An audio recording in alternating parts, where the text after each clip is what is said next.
war over in Europe. And to give you an idea just how horrible and how bad this war is, and I don't mean to gross you guys out, but I'm going to tell you, this is just how bad it was.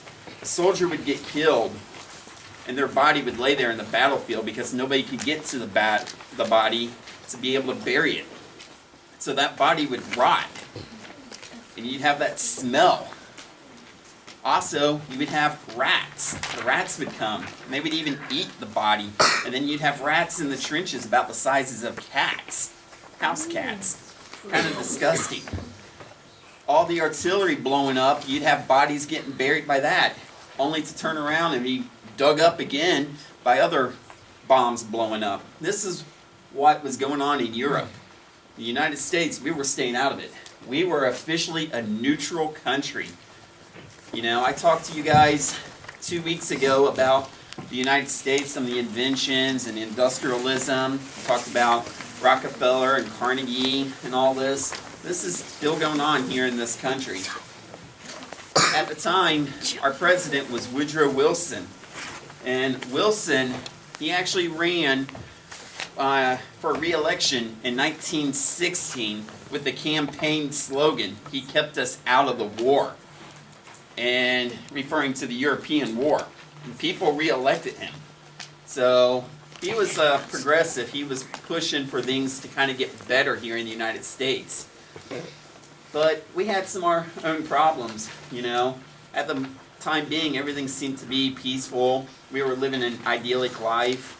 I've got some pictures, you know, people buying cars for the first time, working jobs, playing golf, baseball, things like that. It's like we had no care in the world. There were people here in the United States, though, that they felt bad about what was going on in Europe. And in particular, they felt bad about the country of Belgium. Again, we talked about the Scheifelen plan and the Germans going through Belgium. Well, because of that, the Belgian citizens were actually kind of hurting and suffering. They were starving, the German army coming through. They were taking all the food out of the country that the people would eat, so the people were starving. So we started doing humanitarian work, and we started sending extra food that we were growing out in the Great Plains over to Belgium. So we had a Belgium Relief Fund. One of the guys here in the United States that was in charge of this was a guy named Herbert Hoover. He would later become president of the United States in the 1920s. One of the other things, talking about Carnegie and Rockefeller, we decided we were going to actually make money off of this war.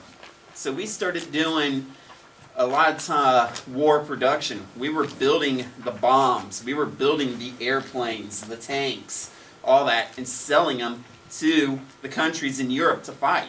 We didn't care who they were, if it was the Germans buying them, or the French, or the British. But we kind of had a problem. By the way, these pictures here I really love, because these are planes being built right in Dayton. They were built in the Dayton, the Wright Brothers Airplane Company. Now, talking about all this war and everything, and I talked a little bit about that big naval battle, Jutland. Britain had a big navy.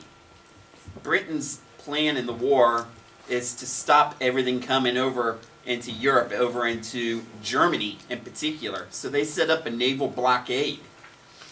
Because of that, we couldn't really sell all these war materials that we were building and making to the Germans too much. We actually would sell them more to the French and more to the British. We didn't care, you know, they weren't causing us any problems. They were turning around saying, hey, we'll buy all the stuff you make as long as you keep sending them to England, keep sending them to France. And we're like, hey, okay, more money for us. Well, Germany had a little bit of a problem with this. Germany couldn't get around the British Navy, so they started to use a new tactic, a new weapon in the war. They started using, oh, I'm sorry, there's my picture of the U.S. cargo ship sending all the stuff over to Europe. They started using the submarine. They called them U-boats. The way they could do is they could go underwater where you couldn't see them, And they couldn't attack the British Navy ships because the Navy ships would fight back. So what they decide to do is they start sinking cargo ships, kind of like that picture I just showed you right there. And keep all the war materials, weapons, all that from getting to France, getting to England. Well, we have a problem with that. We're not really a warring nation, you know. They're kind of interfering with us, our trade, our selling. So we had a little bit of a talk with Germany. Hey, you know, we don't like this. Well, as the war kept going on, Germany got desperate with this. So they started a policy of unrestricted submarine warfare. And what that means is they didn't care what ships they were. If they were bound or sailing to England or sailing to France, they would sink the ship without warning. One of those kinds of ships are passenger liners. Those aren't so much cargo ships, those are civilian ships. There's a little bit of an argument that we were actually hiding weapons in the cargo hold of passenger ships sailing them, but that's never been really proven or disproven. Well, this all came to a head, and on May 7th, 1915, the passenger ship, the Lusitania, was torpedoed by a German U-boat without any warning, right off the coast of Ireland, and it sank. The Lusitania, as you can see in the picture here, this is obviously a drawing, it's a ship kind of like the Titanic. In fact, it was made by the same company that the Titanic was made. As a result, this ship being sunk in the middle of the Atlantic Ocean, think of it, how bad the Titanic disaster was. Well, the Titanic hit an iceberg. That was just an accident. This was a deliberate act of war that the Germans did. 1,200 people died with that ship going down. 128 of them were Americans. We kind of had a big problem with that. So President Wilson, again, talked to Germany. The leader of Germany was Kaiser Wilhelm, and he said, hey, we can't allow this. If you keep sinking ships, especially civilian passenger ships, we're going to go to war with you. Germany said, well, we don't really want that to happen right now, so we'll stop. We'll play fair. What we're going to do is we're only going to sink cargo ships from now on, and before we sink them, our U-boats are going to surface and tell the passengers on the cargo ship that we're going to sink them and let them get in lifeboats and get off the boat, and then we'll sink the ship. That's how we're going to do this from now on. Well, that worked for a while. You know, this is in 1915. That worked for about a year. I'm going to get back to that and talk a little bit more. Well, I'll go ahead and tell you now. This worked until about February of 1917. And then Germany, feeling desperate because the Navy blockade from Britain, started doing this again. Started sinking ships without warning, including passenger ships and more cargo ships. This is going to be one of the reasons why the United States declares war and goes into World War I against Germany. While all this was going on, we also had our own problems here that we were more concerned with. Mexico was actually going under a civil war. They called it the Mexican Revolution. And it wasn't quite exactly like the American Civil War with the North and the South. This actually had a bunch of different groups fighting for control of the country. We were actually supportive of one of those groups. General, I've got his name here, Carranza was his name. Venustiano Carranza. We supported Carranza. Well, Carranza ended up winning the Mexican Revolutionary War and became the new president of the country. Well, he had a general that was fighting with him on his side, a guy named Pancho Villa. Well, after he won and became president of the country, Pancho Villa kind of felt like he wanted to keep fighting because the United States helped the Carranza get president of Mexico, Carranza allowed us to start doing work in Mexico. We actually started digging mines, mining for gold, silver, things like that. Pancho Villa didn't like that. One day, I don't have the exact date written down, I'm sorry, but there was a train in Mexico going to one of these mines. Pancho Villa and a bunch of his men raided the train. They found 17 Americans on that train going to the mines. They pulled the 17 guys off the train and shot them. Shot and killed 16 of them. The 17th guy, they thought he was already dead and he was able to get away and run off. In addition to that, there's a little town right on the Mexican-American border in New Mexico called Columbus. Columbus, New Mexico.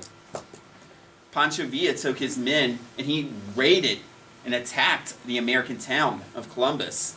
There was a little army fort right there, and he attacked that fort. Stole a bunch of machine guns out of the fort, start shooting up the town, and then ran back across the border to Mexico.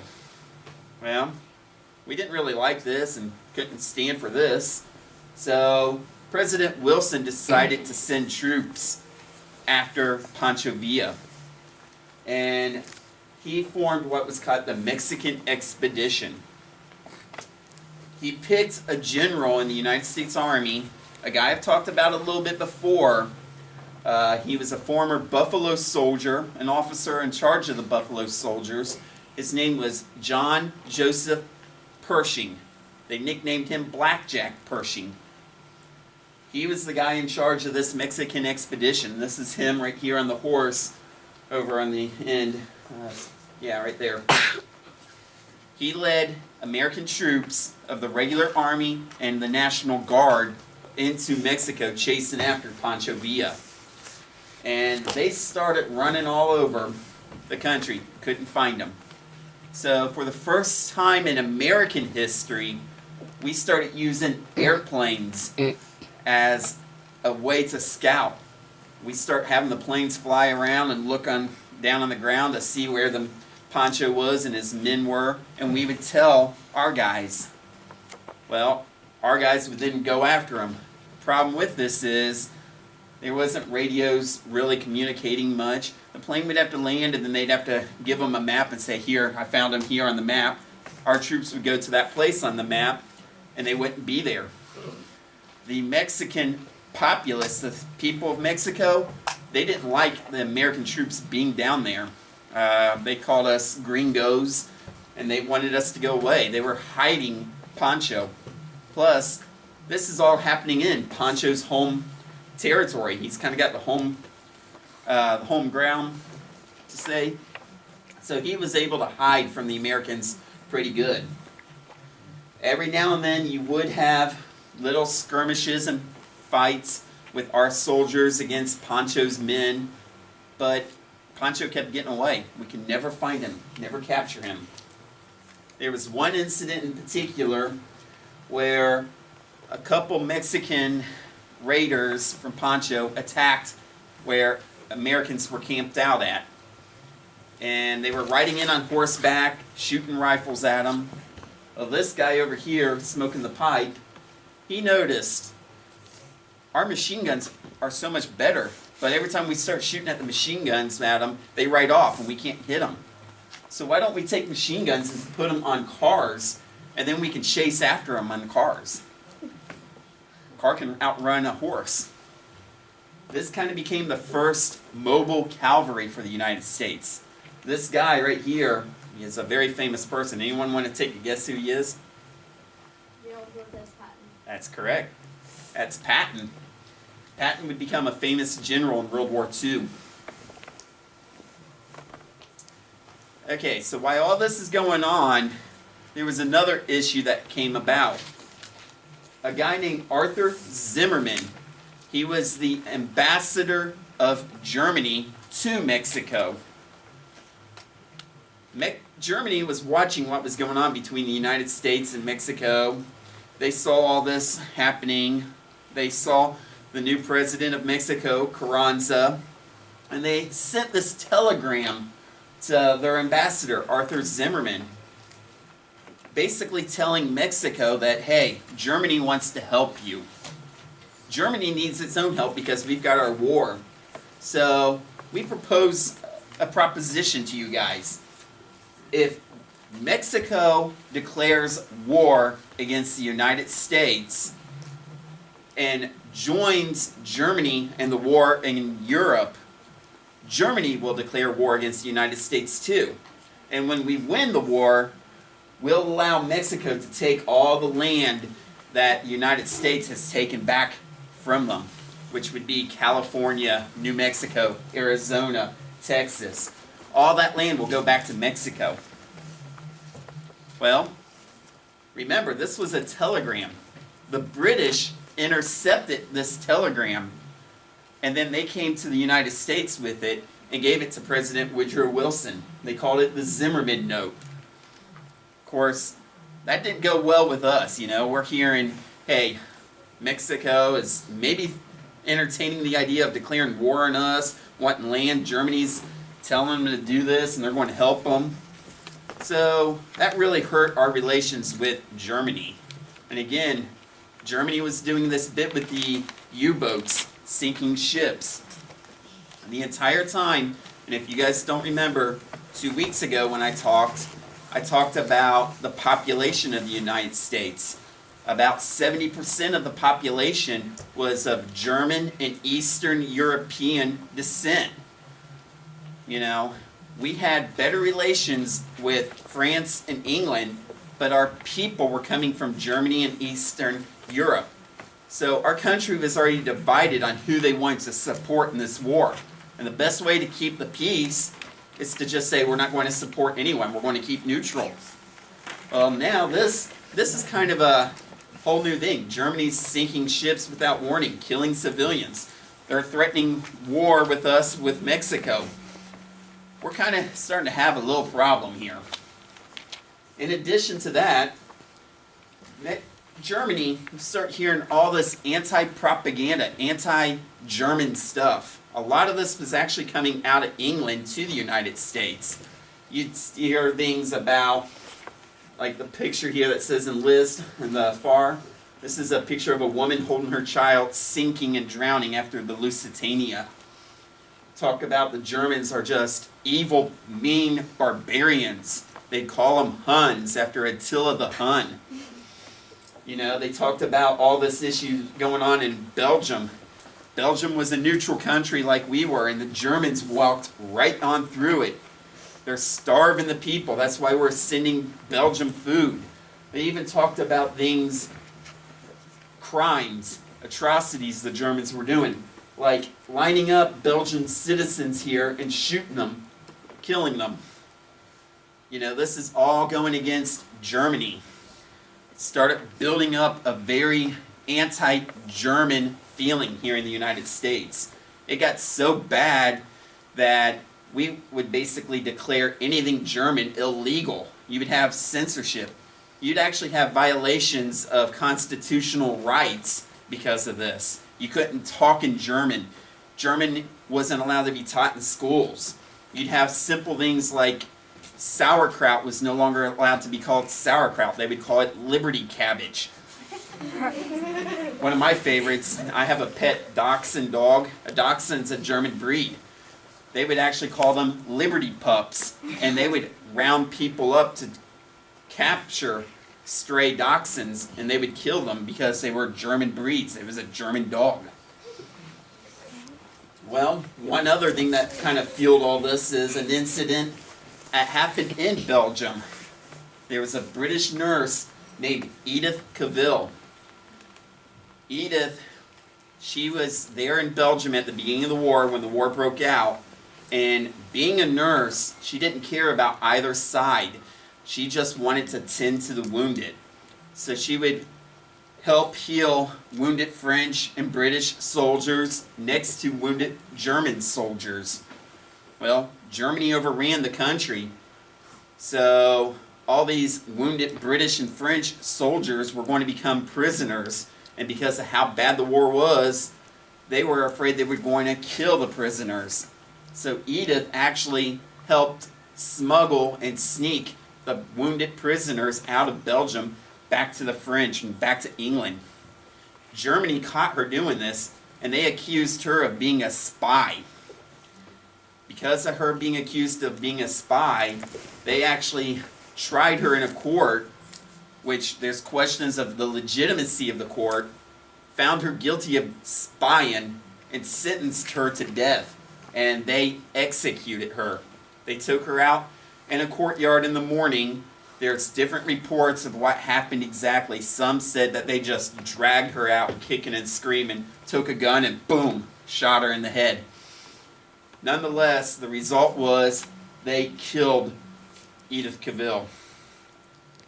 Again, the United States, hearing stories like this really hurt our relations with Mexico. Or not Mexico, Germany. So again, I'm moving quick, I don't know why. Alright. Again, more anti-German propaganda stories. There's my dachshunds I was talking about. Started raising awareness, wanting to raise funds. Yeah, another one of the stories of atrocities. It came from the Battle of Passchendaele in 1917. In fact, I think one of you guys that's got a name, the name is associated with this story. They called it the Crucified Soldier. They say that the Germans captured a soldier and nailed him to a tree or nailed him to a barn like they were nailing Christ to the cross, with using bayonets in his hands and his feet. All this is going on. You have the Zimmerman telegram. You have the U-boats, unrestricted submarine warfare. You have atrocities in Belgium. It's just adding up, adding up, adding up.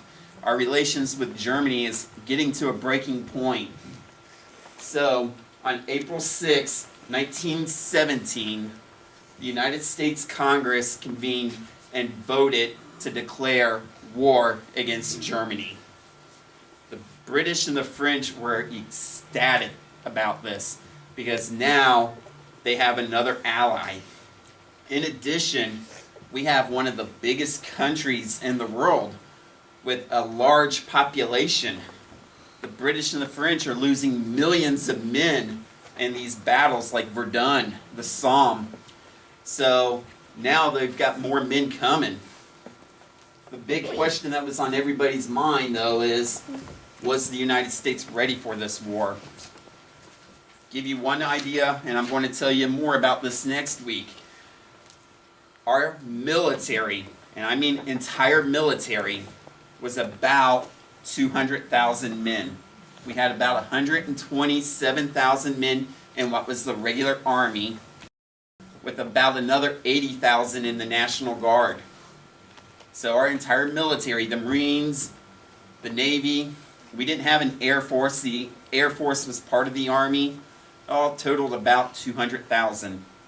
In comparison, the Germans had about 8 million people in their military. So we're not quite ready for this war. I'm going to leave off there with the PowerPoint today. I'm going to go a lot more next week, and I'm going to talk about what the United States actually did in the war with our fighting, and I'm going to talk about battles. One thing I want to point out with you guys, I'm excited about next week. It's probably one of my best classes I've got planned. I have a friend of mine coming over here who does World War I reenacting with me. He's a German reenactor. So he will be here in his German gear and equipment so you can see what the Germans look like. And I'm going to be in my American Doughboy gear and equipment to see what the Americans look like. I also have a special treat planned for you guys. So you'll just have to wait till next week to find out. That's really all I've got for the class itself today. I do have a couple minor announcements and tidbits I want to talk about. Looking at the schedule, I've got the World War I classes going for next week. The week after that, I have planned a midterm, and then one more week of World War I. I'm talking the end, the Treaty of Versailles. I want to propose to you guys, did you want to move the midterm after the World War I class, the last World War I class, so it's all together, or did you want to keep the midterm ahead? And I'm going to tell you real quick before you make up your mind what I have planned for the midterm. The midterm is going to be covering everything from the very beginning of the class that Justin did all the way up to what I'm talking about. And what we're going to do with this is I've got the game Jeopardy on a PowerPoint for you guys to play. And all I'm going to do is be asking you guys questions from the whole class, playing a game of Jeopardy just like you do in Jeopardy. Now, Jeopardy itself, the game, you play for money, and we can't play for money, but we're going to play for candy. So, you might get like a question for 1 piece of candy, you might get a question for 5 pieces. So, but the point is, you can't get the candy unless you get the answer right. It is Jeopardy. And just like Jeopardy, if you get wrong answers, you lose candy. Is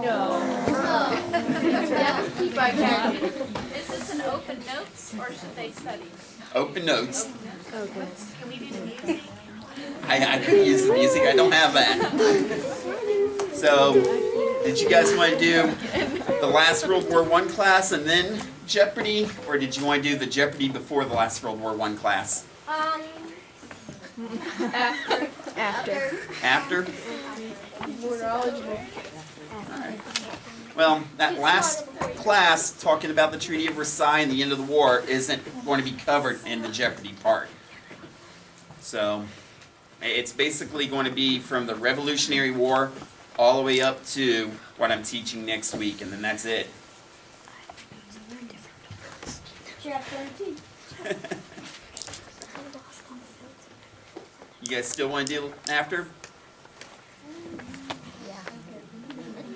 All right. As long as there's candy. Well, that's really all I have for you guys today. It's kind of been a short class. Again, I've got more names for people if you guys want to come up and research names.